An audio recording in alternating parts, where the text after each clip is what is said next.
Salam, hər vaxtınız xeyir olsun. Bugün biologiya din test topusu 1-ci hissə 2023-cü ilin nəşrindən həşəratlar sinfi mövzusunun testlərinə baxacağıq. Birinci sualdan başlayaq. Sadalınan həşəratlardan hansıları neştərli zərqanadlılara aiddir? Taxtabiti, mozalanlar. Mozalanlar iki qanadlılar dəstəsinə aiddir. Taxtabiti, bitti, birədir. Bunlar fikir verirsinizsə də bizim dərsliklərdə heç bir dəstəyə aid edilməyib. Çünki bunların ayrıca öz dəstələri var. Taxtabiti, taxtabitilər dəstəsinə aiddir. Bit-bitlər dəstəsinə aiddir. Göyün və mozalan iki qanadlılar dəstəsinə aiddir. Bal arıları, torpaq arıları doğru cavabdır. Bunlar neştərli zərqanadlıdır. Dadbilmə orqanı ön ayaqlarının ucunda yerləşir. Ön ayaqlarının ucunda yerləşən kəpənək və milçəkdir. C bəndində ev milçəyi və drozofil olacaq cavab. Drozofil də bilirsiniz ki, milçəyin bir növüdür. Həşəratlarda oksigen traxeyalardan hüceyrələrə necə daxil olur? Bilirik ki, həşəratlar traxeyalarla nəfəs alır. Traxeyalar bütün bədənə nazik borucuqlara ayrılır, elə bütün bədənə paylanır və o borucuğun daxilində maye olur. Maye vasitəsilə qaz embaliyası baş verir. Burada yazıb bədən boşluğundakı maye vasitəsilə. Bədən boşluğundakı yox, o borucuqların daxilindəki maye olur. Bədən boşluğundakı maye ilə yox.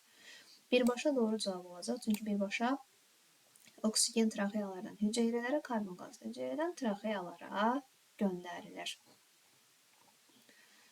İkiqanadlı həşəratlarda, məsələn, qan yazıb, limfa yazıb, həşəratların qanı qazlar embaliyasında iştirak etmir. Ona görə bu variantları çıxardıq. İkiqanadlı həşəratlarda neçə cüt yerimi ayağı var? 3 cüt yerimi ayaqları var. Y bəndi. Tan xəstəliyini yayan əsasən hansı həşəratdır? Tan xəstəliyini birələr yayır. Bitlər isə səpkili yatalı xəstəliyini yayır. Milçəyin dadbilmə orqanları harada yerləşir? Milçəyin dadbilmə orqanları ön ətraflarının dibində yerləşir. Kənd təsərrüfatı bitkilərinə ziyan vuran həşəratlar hansılardır? A bəndi mənə nə parabüzən minici yazıb. Mənə nə kənd təsərrüfatı bitkilərinə ziyan vurur? Cavan yarpaqların, cavan zolların şirələri ilə qidalanır. Parabüzən kartof bitkisinə ziyan vurur. Minici bitkilərə ziyan vurmur. Sadəcə digər müxtəlif cüzələrin sürfələrində parazitlik edir, onları məhv edir. Amma bitkiyə ziyan vurmur. Məzar böcəyi sadəcə sanitar rolunu oynayır, bitkiyə ziyan vurmur. Peyin böcəyi də onun kimi C bəndidə çıxır. Kələm kəpənəyi, bit, minici. Kələm kəpənəyinin yetişən fərdi ziyan vurmur. Bit də bitkiyə ziyan vurmur ki. Y bəndi mənə nə? Kələm kəpənəyi, tırtılı, Kolorado böcəyi. Y bəndi olar, çünki mənə nə dedik. Niyə? Kələm kəpənəyin tırtılı kələmin yarpağından qidalanır. Yarpağı üzərində dəliklər açır, bitkiyə ziyan vurur. Kolorado böcəyi də kartofla qidalanır. Kartofun yarpaqları ilə qidalanır. 8. Hansı cərgədə parazit həşəratlar düzgün göstərilmişdir? Deməli, parazit həşəratlar. Göyün minici sürfəsi peyin böcəyi. Göyün parazit deyil, minici sürfəsi peyin böcəyi də parazit deyil. Minici sürfəsi amma parazitdir. Minici sürfəsi olar, bitlə birə onsuz da bilirik ki, parazitdir. Doğru cavab B bəndi olacaq. May böcəyində qanın funksiyalarını göstərir. Bilirik ki, böcəklərin, ümumiyyətlə həşəratlar sinfinin nümayəndələrində qan qazlar mübadiləsində iştirak etmir. B, C, D, Y bəndində qazlar mübadiləsi yazılıb, onlar çıxır, qalır A bəndi. Qanın funksiyası həm ifrazatdır, zəhərli maddələrin toplanması, həm də qida maddələrinin paylanması funksiyası vardır. 10. Variantların hansında yalnız həşəratlar göstərilmişdir? May böcəyi Dafniya, kələm kəpənəyi. Dafniya bilirik ki, xərzəngimlər sinfinə aiddir, həşərat deyil. Kolorado böcəyi qarışqa, göyün doğrudur. Hər üçü həşəratlar sinfinə aiddir. Məsələn, burada tutaq gənəsi verib. Gənə hörümçək-kimlər sinfinə aiddir. Məryəm qurdu və krevetka xərzəngimlər sinfinin nümayəndəsidir. Oslaq gənəsi də dedim ki, hörümçək-kimlər sinfinə aiddir. Fərdi inkişafında pup mərhələsi keçirilir. Pup mərhələsi keçirdən hansılardır? Yəni yumurta, sürfə, pup, yetişən fərd tam çevrilmə ilə gedən inkişafı istəyir. Bunu yeni öyrənənlər üçün yadda saxlamaq, əzbərləmək biraz çətin ola bilər. Kiçik bir nüans deyəcəm. Tam çevrilmə ilə gedən inkişafda dəst nümayəndələrində T hərfi olmur. Məsələn, tarakanda T hərfi var, olacaq bu natamam. Biti çıxıram natamam. Tarakanda T var, natamam. Çərkə, taxta, biti ikisi də natamam çevrilmədir. Arı və parabüzən tam çevrilmə ilə gedən inkişafdır. Arı pərdə qanadları və ya zər qanadlara aiddir. Parabüzən də nədir? Sərt qanadlara aiddir. O sərt qanadı tipin adıdır. Və dəstənin adıdır. Yəni bunlarda tam çevrilmə ilə gedir. Yəni əksərən nümayəndələrinin adında T hərfi varsa da, yəni köməyinizə gələ bilər bu hardasa da, ona görə deyirəm, amma yenə də adlara baxın, əzbərləsəz yaxşı olar. Təbiətdə yetişkin fərdi bitkilər üçün faydalı, sürfəsi isə ziyanverici olan həşərat hansıdır? Məzar böcəyi təbiətdə bitkiyə ziyan vermir. Məzar böcəyinin funksiyası sadəcə sanitar funksiyası var. A çıxıram. May böcəyi həm sürfəsi, həm yetişkin fərdi zərər verir bitkiyə. Sürfəsi bitkinin kökləri ilə, yetişkin fərdi isə yarpağı ilə qidalanır. Bal arısının nə ziyanı var? Yoxdur. Bal arısı sadəcə tozlanmada iştirak edir, əksinə xeyirlidir. Kələm kəpənəyinin menizesi bitkiyə ziyanı yoxdur. Kələm kəpənəyini məhv edir. Amma kələm kəpənəyinin özü ziyan vericidir. Çünki kələmin yarpaqları ilə qidalanır. Yəni onun kələm kəpənəyinin sürfəsi ziyan vericidir. Kələmin yarpaqlarını deşik-deşik edir, ondan qidalanır və yarpağı bitkini məhsuldarlıqdan çıxarır. Amma yetişkin fərdi tozlanmada iştirak edir. Böcəklərin qanında aşağıdakılardan hansı var? Xitin xarici skreti xitindən ibarətdir, qanında olmaz. Eritrosit hemoqlobin qanın qırmızı rəng deyil, rəngsizdir, bunlar yoxdur. Qazan maddəsində iştirak etmir, oksigen də yoxdur. Amma amin turşusu olar, çünki qanında zülal olacaq, zülal da amin turşulardan ibarətdir. Daha mürəkkəb davranışa malik olan, əksəriyyəti ictimai həyat tərzi keçirən həşəratlar hansı dəstəyə aidlər? Yəni, sual oxuyan kimi ictimai həyat tərzi keçirdən deyəndə ağlımıza arı gəlir. Niyə? Çünki arı qruplar halında yaşayır. Bir arı qrupunda bir ana arı olur. 150 erkək arı olur, 10 minlərlə də işçi arı olur. İctimai həyat tərzi keçirdilər. Mürəkkəb davranışlarına da bunların beçə vermə var, nəsil qarşısına qalmaq deyə bilərik var. Sürfələri qidalandırırlar, çünki başqa mürəkkəb rəqsləri var. Buna görə arıları götürə bilərik. O da pərdə qanadlar və zər qanadlar dəstəsinə aiddir. Uçmada əsas rolu yalnız ön qanadlar oynayır. Bilirik bunu, arxa qanadlar vızıltı orqanına çevrilib. O da iki qanadlar dəstəsinin nümayəndələrindədir. Milçəkdə, mozalanda və göyündə. 16. Həşəratlardan hansında yetkin fərdlərlə onların sürfələri arasında rəqabət baş verə bilər deyir.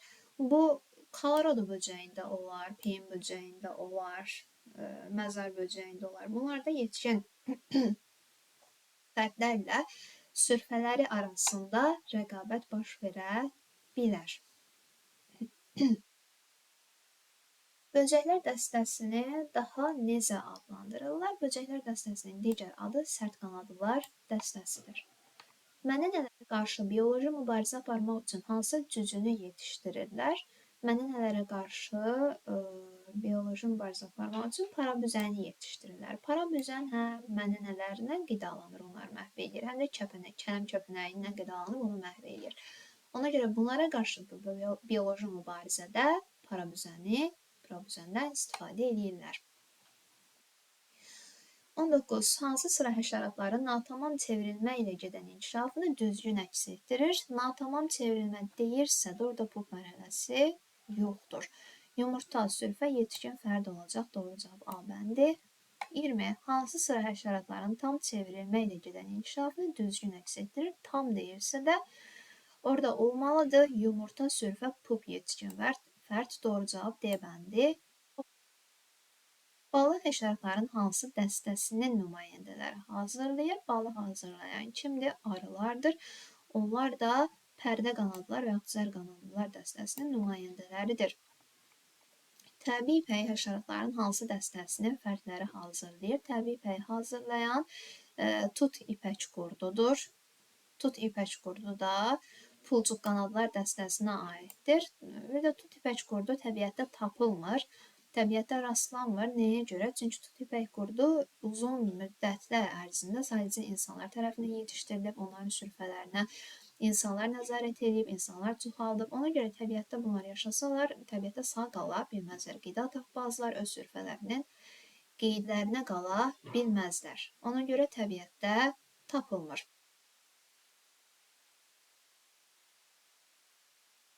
Həşəratların hansı dəstəsinin nümayəndələri malyariya xəstəliyi törədicilərinin daşıyıcısıdır. Malyariya xəstəliyinin törədicinin daşıyıcısı malyariya ağcaqanadıdır.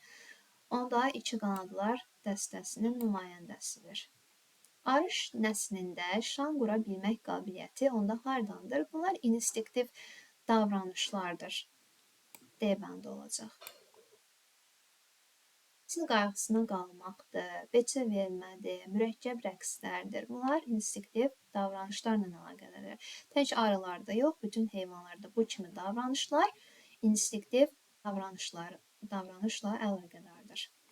May böcəyinin bütün orqanlarında rast gəlinir. Bütün orqanlarında traxeaya rast gəlinəcək. Çünki traxeya ilə nəfəs alır. Hüceyrələr oksigeni traxeya göndərir. Traxeyalar nazik borucuqlara parçalanır, paylanır. O borucuqlar da bütün orqanlara, bütün bədənə paylanır. 26. Cücülərdə oksigen bütün orqanlara çatdırılır. Oksigen cücülərdə nə ilə çatdırılacaq? Traxeya ilə çatdırılacaq. Ziyanverici həşəratlara qarşı mübarizədə onların təbii düşmənlərdən istifadə edilməsi mübarizənin hansı üsuludur? Təbii ki, mübarizənin bioloji üsulu olacaq. May böcəyinin neçə qan damarı vardır? May böcəyinin bilirik ki, ürəyi boru şəkillidir. Üzərində çoxlu kameralar var. Ürəyindən bircə ədəd arteriya, iri arteriya damarı çıxır, amma vena damarı, artıq ürəyə qayıdan vena damarı yoxdur. Ürəyə kameraların yanında bir cüt dəlik yerləşir, o dəliklə ürəyə qan daxil olur. Yəni, qayıdan vena damarı yoxdur. Təkcə ürəkdən çıxan bir ədəd iri arteriya damarı var. Şəkildə kələm kəpənəyinin fərdi inkişafının göstərilməyən mərhələsi. Baxın, burada göstərilib, bir dişi fərd, bir erkək fərd göstərilib. Yetişkən fərddir. Yetişkən fərddir. Bu sürfə mərhələsidir, bu da pup mərhələsidir. Yumurta var, pup var, sürfə var. Burada yoxdur. Yumurta mərhələsi, yəni birinci mərhələ yoxdur. Qanı ürəyinə bilavasitə damarlarla qayıtmayan tipin bu hansı tipdir? Boğmayaqlar tipinin, yəni nümayəndələri üçün yanlışdır. Postembrional inkişafı düzünə və dolaya gedən nümayəndələri var. Doğrudur, bayaqdan deyirik onsuz da. Uçan nümayəndələri var. Qan bədən boşluğundakı maye ilə qarışmır. Qarışmır, qapalı tipli qan damar sisteminə aiddir. Amma bunlarda açıq qan damar sistemidir. Açıq qan damar sistemi nədir? Qan bədən boşluğundakı maye ilə qarışır. Ona görə açıq qan damar sistemi deyirik. 31. Yetkin cücülərdə hərəkət orqanlarının maksimal sayını istəyir. Hərəkət orqanları bir qanadlardır, bir də ətraflardır. Maksimal sayı deyirsə də biz orada 2 cüt qanadı götürərik. 4 ədəd. 3 cütdə, yəni 6 dənə də ətraf götürərik. Cəmi edəcək 10 ədəd. Doğru cavab D bəndi olar. 32. Hərəkət orqanlarına malik yetkin cücülərdə hərəkət orqanlarının burada isə minimal sayını istəyir. Biz orada nəzərdə tutaq, məsələn, parazit həşəratlar, onların qanadları yoxdur. Var bircə dənə 3 cüt ətrafı. 33. Hansı cücülərin yumurtadan çıxan sürfələri xarici görünüşünə, həyat tərzinə görə yetkin fərdə oxşamır. Əgər oxşamırsa da, deməli bu nə? Tam çevrilmə ilə gedən inkişafdır. Tam çevrilmədə Məsələn, çərçigəni çıxıram buradan. Tarakan, çərçə, taxtabiti üçü də çıxılır. May böcəyi, bal arısı, kələm kəpənəyi tam çevrilməyə gedən inkişafdır. 34. Kələm kəpənəyinə qarşı bioloji mübarizədə hansı həşəratlardan istifadə edilir? Kələm kəpənəyi ilə qidalanıb onu məhv edən hansıdır? Bir parabüzəndir, bir də minicilərdir. Burada da minicilər var. Minicilər ümumiyyətlə digər həşəratların sürfələri ilə qidalanır, onlar da parazitlik eləyir. Yalnız natamam çevrilmə ilə inkişaf edən cücülər. Natamam deyirsə də bura olacaq tarakan, çərçigə, taxtabiti. Tarakan ayrı dəstədir, çərçigə, taxtabiti də ayrı, çərçigə düzqanadlılar dəstəsinə aiddir. Mozalanlar cücülərin hansı dəstəsinə aiddirlər? Mozalanlar hansında olacaq? İki qanadlar dəstəsində olacaq. Y-bəndi. 37. Yetişkin kələm kəpənəyi haqqında fikirlərin hansı doğru deyil? İki cüt qanadı var, doğrudur. Çiçəklərin tozlanmasına iştirak etmir. Niyə etmir ki? Edir. Əksinə, yetişkin kələm kəpənəyi çiçəklərin tozlanmasına iştirak edir. 38. Kələm kəpənəyinin tırtılı haqqında söylənən fikirlərdən hansı doğru deyil? Gəmirici ağız aparatına malikdir, doğrudur. Amma yetişkin fərdi sorucudur. Bitki köklərini zədələyir. Bitkinin kökündə kələm kəpənəyinin tırtılı nə gəzir ki, zədələsin? Yəni, səhvi istəyirsə də B bəndini götürəcək. Traxeyalarla tənəffüs edir. Düz xat çiçəklər yeyən kələmin nümayəndələrini kələmə ziyan vurur. Pulcuqanlılar dəstəsinə aiddir, doğrudur. May böcəyinin gəmirici ağız aparatı təşkil olunub. Yalnız bir cüt çənə yox, üst və altı dodaqlardan, bir də iki cüt çənədən, bir cüt üst çənə, bir cüt alt çənədən ibarətdir. May böcəyinin aktiv qidalana bilmədiyi inkişaf mərhələsi. Aktiv qidalana bilmədiyi. Sürfə mərhələsində bitkinin kökü ilə qidalanır, yetişkin fərddə yarpağı ilə qidalanır, yumurta və pup mərhələsində qidalana bilmir. May böcəyinin aktiv qidalandığı inkişaf mərhələsi olacaq. Sürfə və pup. Sürfə və pup. Bizə dəqiqə. Sürfə və yetişkin fərd. Sürfə və yetişkin fərd doğru cavab olacaq D bəndi. Kələm kəpənəyi fərdi inkişafının neçə mərhələsində kənd təsərrüfatı bitkilərinə ziyan vurur?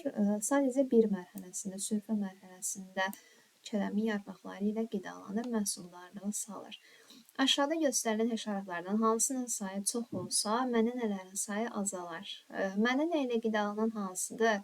Mənənə ilə qidalanan parabüzəndir. Parabüzən və onların sürfələri. Doğru cavab Y bəndi olacaq. 44. Sual işarəsinin yerinə hansı heyvan ola bilməz? İfrazat orqanı malpicə borulardır. Tənəffüs orqanı isə yalnız traxeyalardır. Həşəratlar sinfinin nümayəndələri ola bilər. A bəndində gənə yazıb. Gənə hörümçək-kimlər sinfinin gənələr dəstəsinin nümayəndəsidir. Onda tənəffüs orqanı yalnız traxeya deyil ki, həm akciğer, həm traxeyalardır. 45. Ağcaqanadın uçuşunu neçə hərəkət orqanı təmin edir? Uçuşunu deyirsə də sadəcə qanadlardır. Onda var 2 ədəd qanadı. Doğru cavab Y bəndi olacaq. İşçi arılar partigenoz yolu çox olan erkək arılardır. Yəni, işçi arılar erkək arı deyil. A da B-də çıxır. Burada partigenoz yola dişi arılardır. Dişi arılar partigenoz yola çoxalmır. Doğru cavab dişi arılardır olacaq D bəndi. 47. Aşağıdakılardan hansılar düzdür? Kəpənəklər düzqanadlar dəstəsinə aiddir. Yox, aiddir bunlar pulcuq qanadlılar dəstəsinə. Çərkə sərt qanadlı deyil, düz qanadlıdır. Arılara yazıb pərdə qanadlı düz yazıb. Doğru cavab C bəndi olacaq. 48. Kələm kəpənəyi öz fərdi inkişafının neçə mərhələsində kənd təsərrüfatına ziyan vermir? Fərdi inkişafının 4 mərhələ var. Yumurta, sürfə, pup və yetişkin fərd. Bircə də sürfə mərhələsində ziyan verir. Yumurta, pup, yetişkin fərd mərhələsində, yəni 3 mərhələdə ziyan vermir. 49. Əgər bütün cücülər dəyişərək ancaq tam çevrilmə yolu ilə çoxalarsa nə baş verər? Tam çevrilmə yolu ilə çoxalırsa Nəsillər arasında yaşayış uğrunda mübarizə zəifləyəcək. Çünki tam çevrilmə ilə olsa, orada məsələn yumurta, sürfə, pup yetişən fərd mərhələsidir. Sürfənin qidalanma üsulu ayrıdır, qidalandıqları ayrıdır, yaşayış yerləri ayrıdır, amma yetişən fərddə də tamam ayrıdır. Yəni bunlar nəyə üstündə mübarizə aparsın? Mübarizə aparılacaq bir şey yoxdur. Nə qidaları ayrıdır, yaşayış mühitləri ayrıdır. Ona görə deyirlər ki, nəsillər arasında yaşayış uğrunda mübarizə zəifləyər. 50. Düzgün olmayan cavabı göstərin. Kəpənək sürfələrinin ağız aparatı sorucudur deyil, sorucu deyil, gəmiricidir. Elə yanlış variant A bəndi olacaq. Bu qədər testlərin davamına növbəti videolarda baxarıq. İzahlarımız üçün çox faydalı olur. Faydalıdırsa like atıb abunə olmağı unutmayın. Sağ olun.